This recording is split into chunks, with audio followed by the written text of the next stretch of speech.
Good afternoon. I'm Brad Groh at JT Engineering, and I'll be helping to administer this afternoon session on setup corridors, how to find what you need. To begin with, though, I'd like to take a moment to thank ACEC, WISDOT, and our industry partners for helping to make this event a success year after year. We've been able to come together and find a way to not just continue the Civil 3D workshop through COVID, but adapt it to better serve a broader range of users.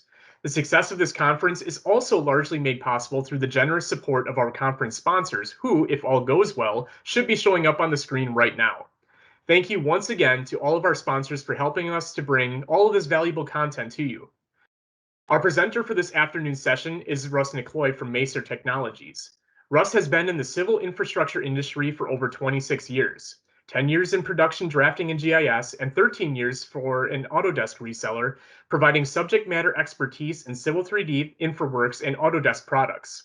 He is a consultant member of the methods development team at WISDOT, and his company provides drafting services to the civil infrastructure industry in the Autodesk Infrastructure collection of products. Beyond his stock bio, though, I can confidently tell you that Russ is one of the most down-to-earth, personable, and talented trainers we have in this industry, so I always look forward to seeing what he has to present. On that note, I hope you enjoy this afternoon session. If you have any questions during the presentation, please feel free to post those in the chat. Otherwise, be sure to stick around for the live Q&A if time allows at the end of the session. Thank you. Thank you all for joining us today for the ACEC Wisconsin session for Setup Corridors, How to Find What You Need. Please understand that this is a recorded session, but I will be available live to answer questions and engage in conversation during the presentation. We may not be able to answer all the questions during the session, or you might think of something later that you would like to ask about. You can connect with me at russ.nicloy@macertechnologies.com, and I will be displaying that email address at the end of the presentation. Before we get started, just a little bit about myself. I am a civil drafting solution specialist at Macer Technologies for the last couple of years here. I have 10 years of production experience in several different aspects of the civil and infrastructure industry. Recently, I was with a reseller for about 13 years, so I got a broad contact with the industry through that. And I also worked closely with Wisconsin DOT during the implementation and evolution of their Civil 3D standards. Currently, I am a consultant member of the Methods Development Unit focusing on training. Just a quick look at the agenda before we get started here. First of all, we're going to look at why using setup corridors and surfaces. Why would you do that? Why would you want to? Then we will look at creating a setup assembly as well as a setup corridor, and from there the next logical step is to create the setup surfaces from that setup corridor. Then we will look at a couple of examples. Setup corridor to find an elevation in a transition area. It's something that happens quite frequently, as well as a setup corridor for an intersection on a superelevated curve. That process can get quite complicated, and having a setup corridor can help that process along. So let's start out first with why use setup corridors or surfaces. Many times when I suggest it, the answer that comes back is, well, that seems like a lot of extra work. It's kind of complicated. Why would we build a corridor to build another corridor? And really there are several reasons. One is it can provide a surface target for your design corridor to see and to target to. Basically finding information that's out in the middle of nowhere that you wouldn't normally have. This can find that information for you. It can also provide feature lines for design corridor targets. This would be much more specific, much more precise targeting instead of just kind of an area that you want to get to. Putting in a feature line would give you X, Y, and Z along a corridor, along a transition area perhaps. So it gives you a lot of information there. You can also provide surface and profile through transition areas. Now this is going to be things like a dynamic slope or width changes, intersections on superelevated curves, as I mentioned, we will be looking at in more detail. Also just odd locations, things that you might not even think of until you're in the situation and you realize, oh wait, that's something that maybe a setup corridor could help me find that in that location. Now, I do also want to mention here, and I'm sure I'll say this again a little bit later, but normally a proposed profile is not dynamic to the design situation. If you draw in a proposed profile, it's going to stay where you have designed it. But there are times when your proposed profile would be handy if it was dynamic, and using a setup corridor is one of those things that makes that possible. I should also add that there are probably many other reasons to use a setup corridor system. These might be specific to a project or to a personal preference for a workflow. You may not even know it until you get into the situation that a setup corridor would work really nice. So you have to kind of keep your eyes open and your mind open. So let's take a look at building a setup assembly and the setup corridor. Now, even though I say right at the top there that it's not always your typical design assembly, in the example I'm showing here, it actually is your typical design assembly. We're basically taking our main road design and copying it so that we can use it to find some information. Maybe we need to build some daylights off to the side that are a little bit different than our design will be, but you could just copy that down. Or maybe you need to copy the whole assembly down and then make some tweak changes to it. But it's a very likely situation that you might need to use your actual design as a stepping stone to the setup assembly. Now, I do also want to call out here, and I specifically kept this in the screenshot, you'll notice that I'm using the AutoCAD copy command to copy the assembly. Now, that's different than copying subassembly parts. Subassemblies being the lanes and the shoulders and the individual little parts of the assembly, you cannot use the AutoCAD copy for. You have to use a specialized copy command. But for copying an assembly, the AutoCAD copy is absolutely fine, and that's why I'm showing that here in this particular screenshot. So now back to the not always your typical design assembly. This is a perfect example where it looks very, very skeletal to the design. I do have a subassembly part in here, that being the shoulder, but I'm actually leaning heavily on generic links in this particular example. What I'm doing there with those links is you might notice that they are a bit oversized or exaggerated in length. That's because I'm not sure where my target is going to end up. It might go way to the left or way to the west of my project. So I had to make those generic links much longer. That horizontal line, I plan on making a setup surface so that I can target things to that surface wherever that ends up.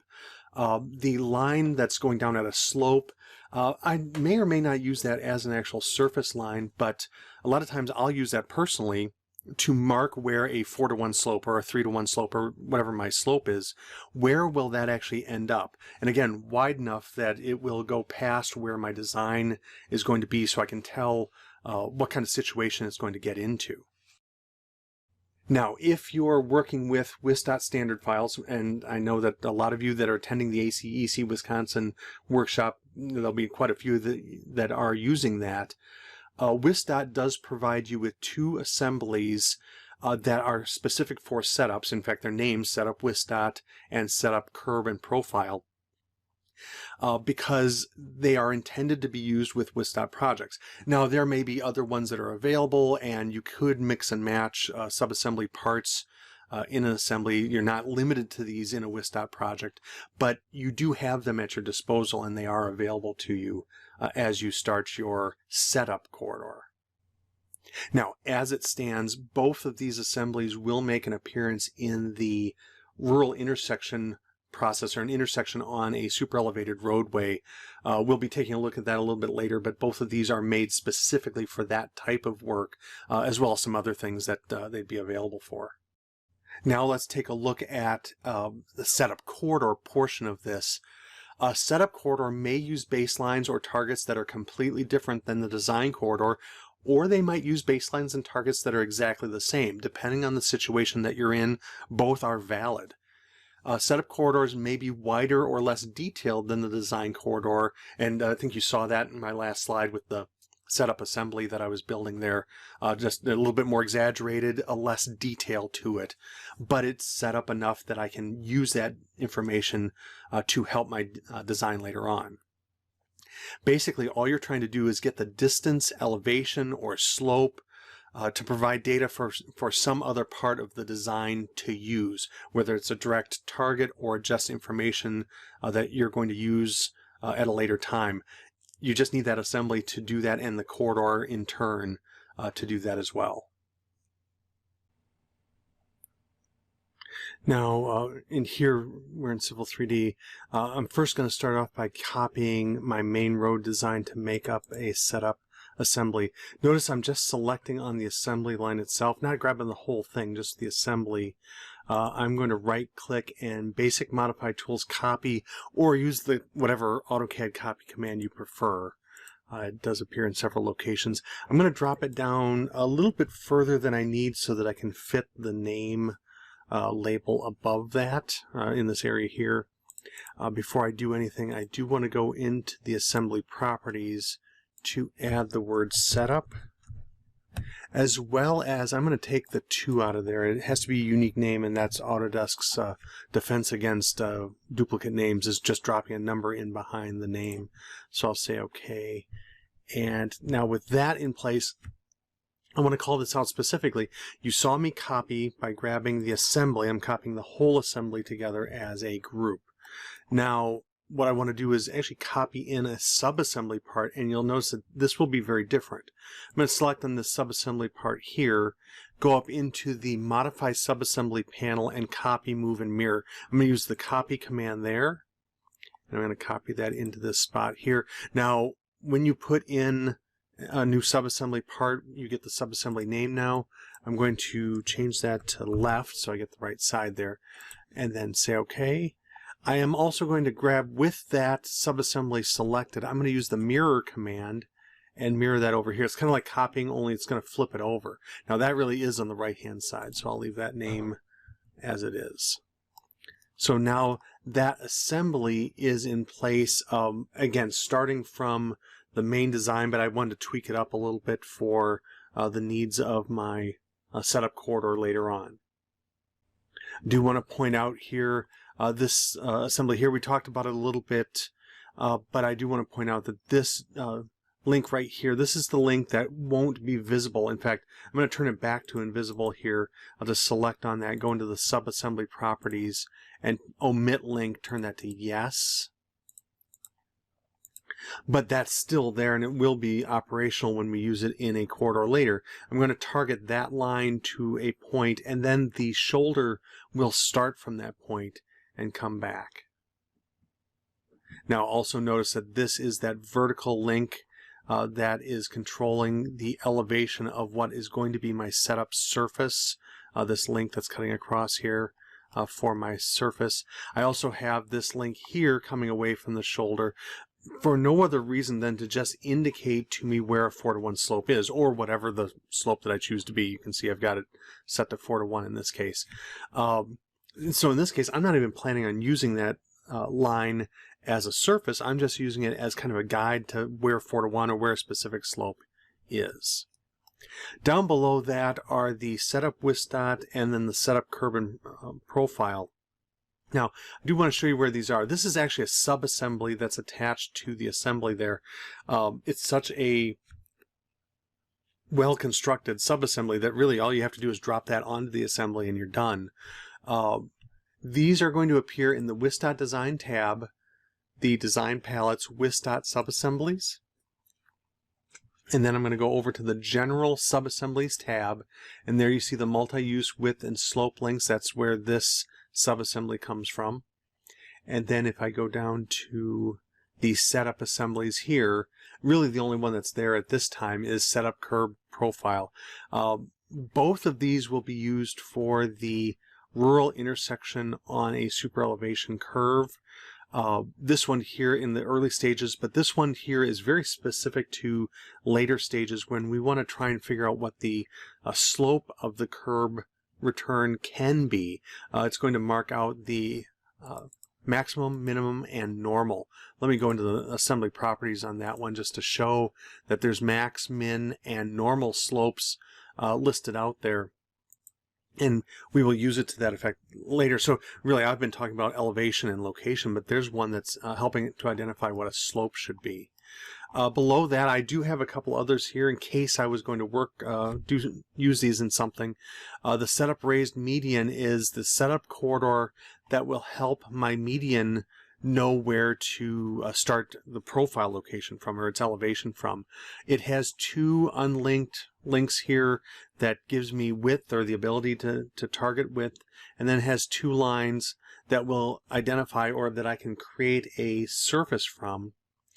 Then that surface, that setup surface, will help me create a proposed profile that is dynamic to my project. Again, that's not the usual. Usually proposed profiles are static and can't change with the situation around them.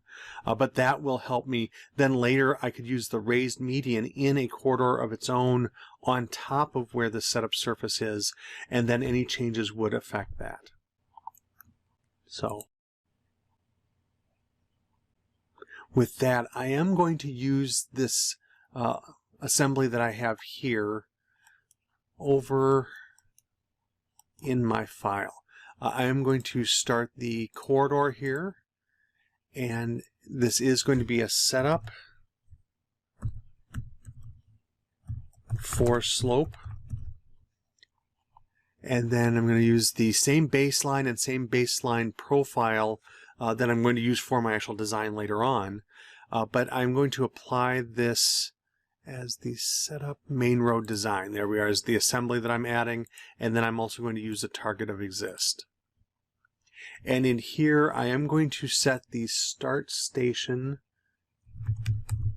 and the end station. I'm not going to make a very long example out of this, just a couple hundred feet there. Oh.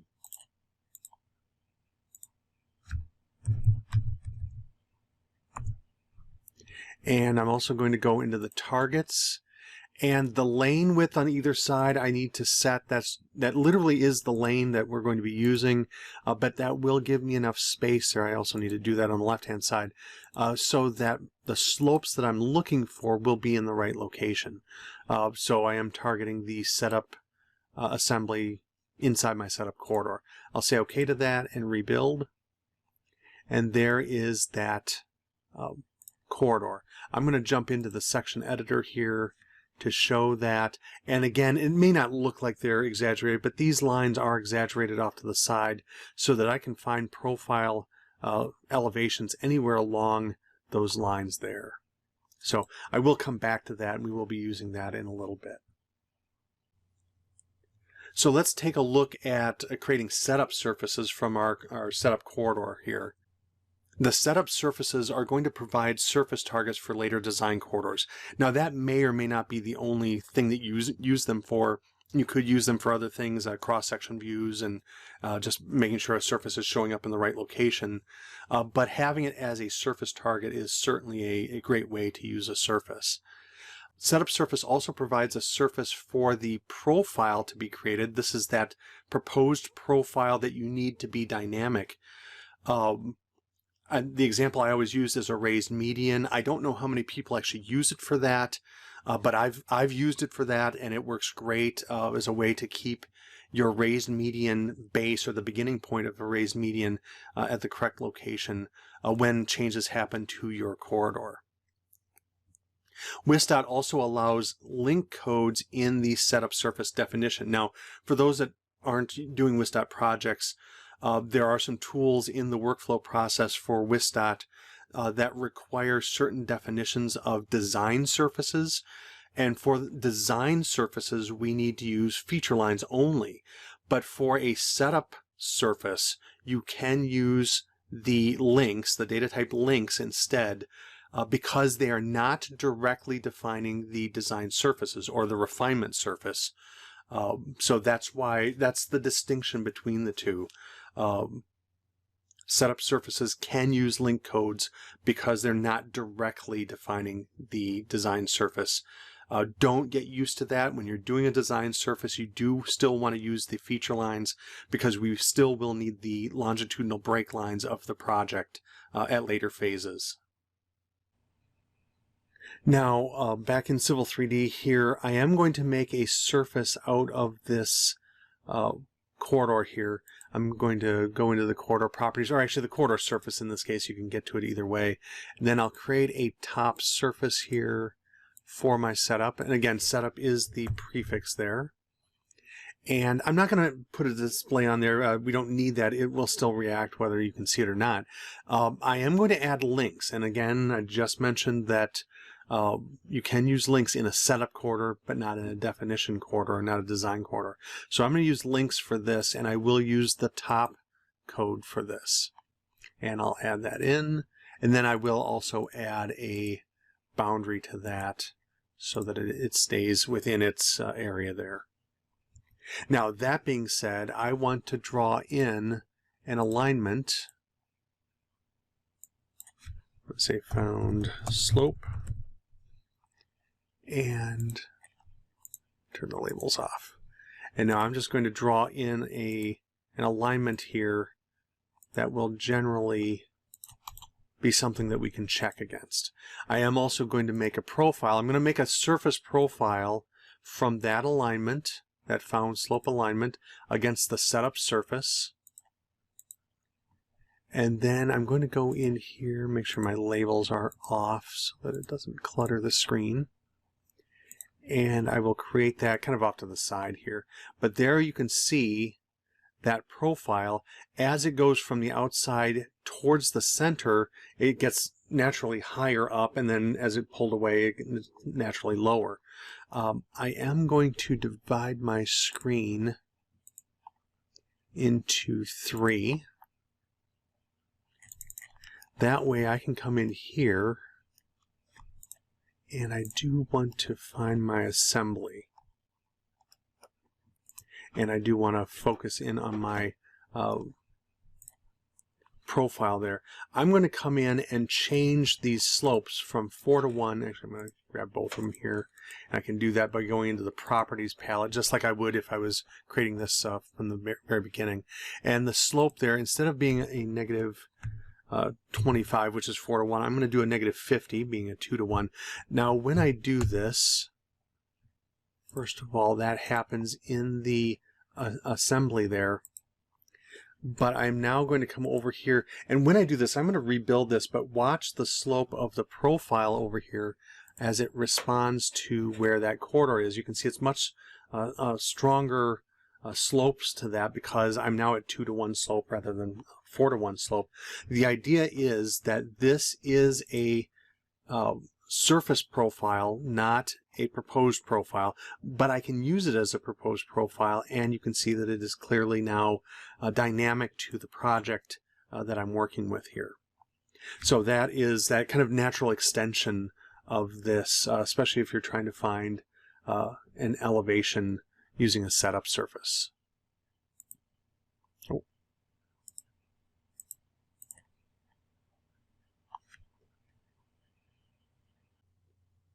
So let's look at one of the examples of using a setup corridor to find an elevation in a transition area. And in particular, there's 2 things that I want to focus on here. One is your assembly being oversized so that your setup surfaces go past where they're needed, or the slopes that you're looking at go past where they're needed. That way you're not surprised and, oh wow, I thought I was only going to use 30 feet here, and actually goes much wider than that. I always try to add a little bit of extra on to the widths if I'm doing an oversized setup corridor and setup surface. You can always change it after the fact, say, well, I didn't need nearly that much. I can kind of pull it in some, as long as you never give up the amount of data that you need for your design to target or to use. The other side of that, though, is that you can also use assemblies to be very precise. A better example for this would be if you're using feature lines for targeting. The feature lines are going to, extracted from your setup corridor, would give you a very precise location all along your setup corridor and provide a great target, a great named target that your design corridor could use. So assemblies can be very precise for that type of work. Now, the example that I've been using here is just one of a myriad of options that you might use for a corridor. I can use this particular one in many different ways. As I said, this is just one of many options. And so here is an example of extracting a feature line for precision targeting. You can see here, I've got the screenshot of the advanced parameters there. I've changed the point codes from the P2, which it normally would be, to target-catch point. I like putting the word target in there so that that name will kind of pop up when I'm doing the targeting portion. I know that's what I'm looking for. Then in the corridor, I will extract the feature lines from the corridor. That's from the Launchpad panel. And then down below is just a part of the dialog box that you'll have, and you can see that the target catch point codes are showing up in my list there, and I can identify, yeah, I want to use those. There are also some settings that you might need to go into and use during this process. But once that point is translated into a feature line and that feature line is extracted, you can now target that with your design corridor and get a very precise location. Now I am going to create another corridor in here. I'm going to be using that setup depressed median. So I'm going to create the corridor, and this will be the setup depressed median. And then come down here. I'm still using the 25 baseline and the profile. Actually, I'm using the existing profile in this particular case for this area. I'm not changing anything about this. This is about finding where the median is located. So I'm going to be using that profile a little bit different than my design later on. The assembly is going to be that setup depressed median, and I am also targeting the existing surface for this. Start that corridor there, and I do need to make this a shorter segment. And the end station. And then I'll also go in and set the targets for this. The offset target for the first one there, that's at the invisible link. And I need to make sure that that goes over to the right-hand side. Now, the other thing that I need to do here is to make sure that the max depth RT, that's that vertical link, is targeted to a profile. I have set up a profile already. It's makes the depth difference a little bit, sometimes 3 feet, sometimes less, sometimes more. It kind of varies throughout the course of my design. So I'm going to add that profile into the targets for that vertical link so that when I build this corridor, it will follow that. Now, you can see here, it's actually shooting that horizontal link across, so that's where my surface is going to be. Actually, let me go into the section editor here so that we can see this and make sure that it's working. Now, I'm going to follow this along. Watch this right here. I believe we're just a little bit close to 3 feet, but it's a little bit off. It's not quite on 3 feet by the station that I selected there, by station 410. I'm going to advance here and notice that that depth is getting further apart there. So I've got the labels in there so I can track the elevations, but it is also showing where that surface will end up. Again, exaggerated some so that I can find it wherever it is, and the 4-to-1 slope is here, just indicating where that's going to be. So with that, I am going to go into, I'm just going to go into the corridor properties, create the surfaces. I'm going to create that top setup surface again. And in this case, I'm going to use the links. And I'm going to use the setup. I've created a code in here called setup so that my surface will be that just this horizontal line here, so I can find that back later and use that as my target. I'll say OK and rebuild that. The other thing that I might be interested in doing is putting out a point. Maybe this is something that it's a divided design, and the other half of the design will be coming back and targeting back to that. If I wanted to do that, I could come into this corridor, and this line right here should be this point code right here. There's nothing else in the neighborhood, so if I hover over it, it'll tell me what the code is, and that is the code I'm looking for. With the corridor selected, I'm going to go over to Feature Lines from Corridor and select on that line. Now I could select on as many lines as I want. I'm done with this. I'm going to say enter. I have noticed some people that struggle with this because they grab the wrong line or don't grab enough lines. They aren't grabbing what they need. You do have an option down here to select all, and that can be very useful. In fact, I'll do that now just to show that process. That way you get all of the feature lines throughout here. You don't have to click on each one. I like to do that and then come in and unselect all, but it still gives me a punch list of things that I can pick. I know that one was P2 on the right-hand side. Even though it's technically left of the center line, it is part of the right-hand side assembly. So I'm going to grab the P2 there, and that will create a feature line here along this feature line here. So I've got a target that moves along there. I'll say extract, and then I'm going to hit escape to let go of it. And then when I come over here, that is what you're looking for. The auto corridor feature line is the extracted feature line from the corridor. Now, there is a setting in there that will allow it to maintain a connection to the corridor. So if you make any changes to the corridor, this feature line will update with the corridor. You can also turn that off. There's some WIS.dot workflows that have you turn that process off before you do it. So depending on the situation that you're in, you may want that to stick with the corridor, or you may need it to be turned off for, well, whatever reason that might be. So that is a look at setting up the surface for an elevation, or setting up a feature line for a very precise targeting of elevation and location. I'm going to close this out and go back to a single view. So let's take a look at the setup corridor for an intersection on a superelevated curve. And here is just a screenshot. I screenshot the section view editor with the section view in the upper right hand corner, just so we can look at all three aspects of this.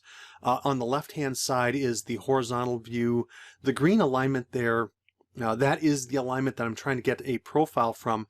Now I've dragged it away from the corridor edge so that you can see it better. I've exaggerated this a bit just for visual sake. But wherever that green line is, the profile in the lower right hand corner will be created. If I was to move that around, the profile in the lower right hand corner would update immediately to pick up the data that it's seeing from the proposed surface from my setup surface from my setup corridor there. Now, on the upper right hand side, that is a cross-sectional station at the line that I indicate on the left hand side. And there you can see the green line is a representation of where the alignment is and where that crosses that particular station, and you can see the elevation at that point. A very highly precise elevation at that location. Now, you could change some parameters about the corridor itself and get different results at that point, but that point is always going to be highly precise and reusable for your design corridor down the line.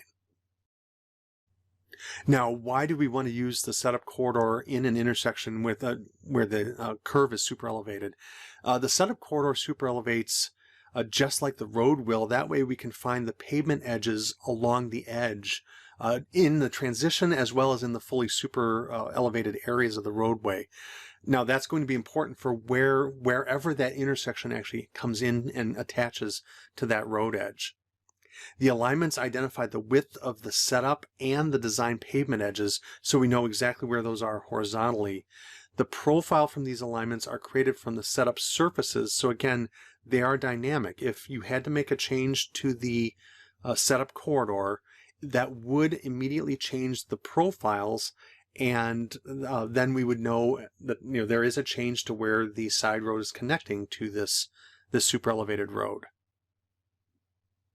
And then that side road can, in fact, find the physical road edge location, and then you can build those both into the actual final design intersection. Now back in Civil 3D here, I'm going to go over to the assembly just to talk through some things there. I'm going to be using the setup WIS.dot assembly here. It is that multi-use subassembly that's attached to that. Now, you don't have to use this necessarily. You can build your own, especially if you need maybe more segments than what this one has, or maybe it's going to do something different in an area that you're working with. So don't feel that you have to use this. It's just this tool will cover a lot of bases for you. So let me go into the subassembly properties here, just so we can see what this is doing for us. If I go into the parameters there, you can see that there is a right inside width, right inside slope, and a right inside super elevation setting. That is controlling just this link here. Then after that, there is the outside version of those three, which is controlling this separately. So they can be doing two different things, or looking at two different sets of data there. Now in this case, I do need to make sure that my right inside lane there is going to the outside lane super elevation. That's looking at the right outside lane of the table, of the super elevation table. So it doesn't necessarily need to match up. It's just that's the table column that that's going to be looking at. The lane is going to be 12 feet, but that doesn't matter because I'm actually targeting an alignment for the width, so that'll be fine. The outside width, 20 feet, is a lot longer than I need. I have done this where I've done it much shorter, where basically just going to where I need it. I'm going to go a little bit further, so again, I have more than I need, and I can choose anything off to the side there, up to 20 feet off to the side. 2% will be, actually I'm going to make that negative 4%. And the right outside super elevation, I'll click that, and I will make that the outside shoulder so that I'm getting that slope out of it. And again, left inside, and again, I do need to set the super elevation for that. Notice the WIS.subassemblies have outside or inside. They don't have a right or left outside, which is nice. So it cuts down the choices that you have to make there. The left outside, I'm going to make that a -4, and the super elevation will be the outside shoulder. And there are some other options down here, including point codes and things that you could add in there, but I'm going to say OK to that. And now I'm going to go over and create that corridor. Now I'm only going to create this corridor in a subset of my alignment. And this is going to be the super elevated intersection. And the alignment is going to be the 25 alignment, our baseline there, and that's where the super elevation data is going to be coming from. And in this case, it is the proposed profile. I have a proposed profile built for this area, and I am going to use the assembly, the setup WIS.dot that you saw me just adjusting there. I am going to make sure that the target surface is actually set to none in this case.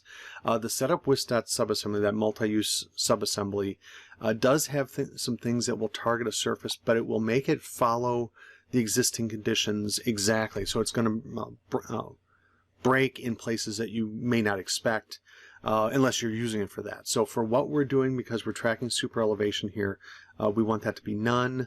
I'll click OK. And then I am going to identify a subset of our alignment.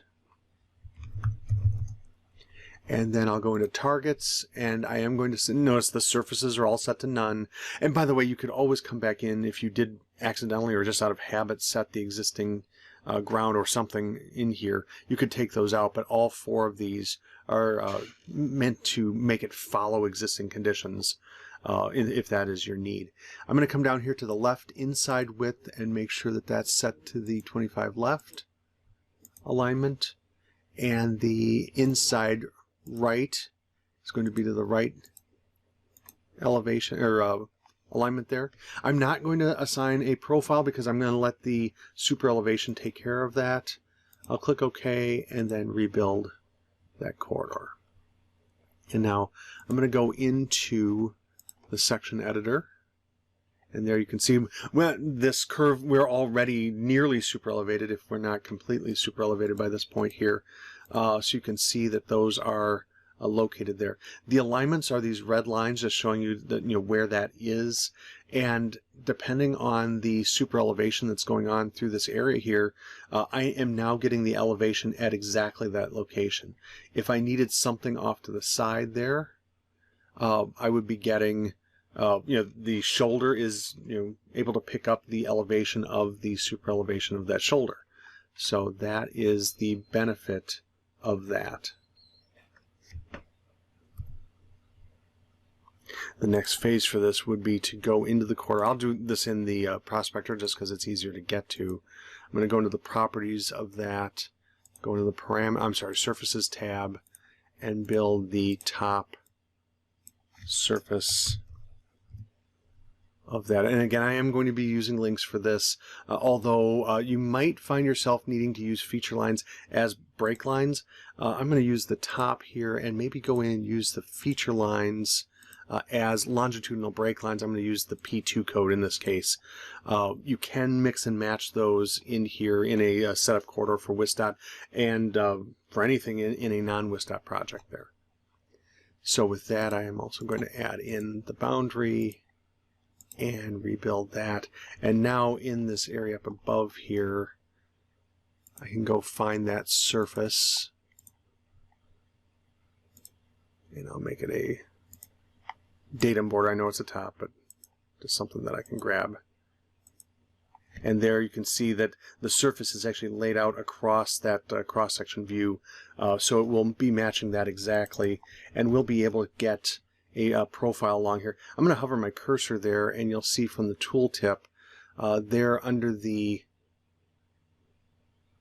Setup Super Intersection Z there, it's 1144.744. So I'm getting the elevation at any point along there, and I could then come in and the intersection have the alignment for the intersection come in and tie in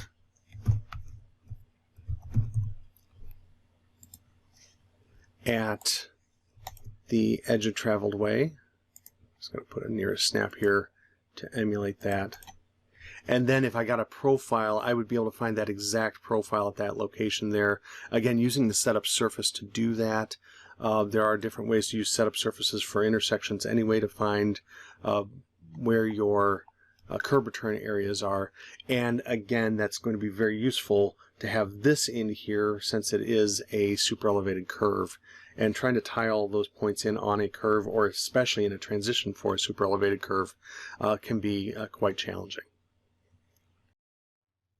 Now, just a couple of things that I want to leave you with in conclusion here. Your options are nearly limitless. If you use your imagination and mix and match some geometry, do some things that might be not as standard operation, you can get a setup corridor to tell you quite a bit of information. It will drive how you set up the assembly as well as the corridor, but kind of look at it in terms of, this is not my final design. I'm setting this up to find information so that my design can be better. Now, setup corridors may be much larger or less detailed than your actual design corridor. That's to be expected in some cases. In other cases, you may use nearly an exact copy of it. But don't worry if they're a little bit exaggerated, if they're going to help you find information in areas that are harder to get to. And I can't stress this enough. I think it's really important to be able to have a dynamic proposed profile, and a setup corridor, setup surface allows that to happen.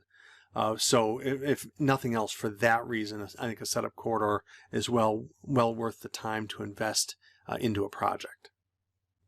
So with that, I do want to thank everybody for attending today, and I hope you've learned something that you can take back to a project with you that you're working on now or in the very near future. Also, I hope that we were able to address the questions in the time that we had. If you have other questions or need to follow up on something in this topic, please feel free to contact me at the email address that you're seeing on the screen there, russ.nickloy@macertechnologies.com. The QR code will enter my contact info directly into a device, a phone or iPad, whatever you might have. If you prefer that, that could get that information in for you, and you can contact me from there. So thank you very much, and enjoy the rest of the workshop.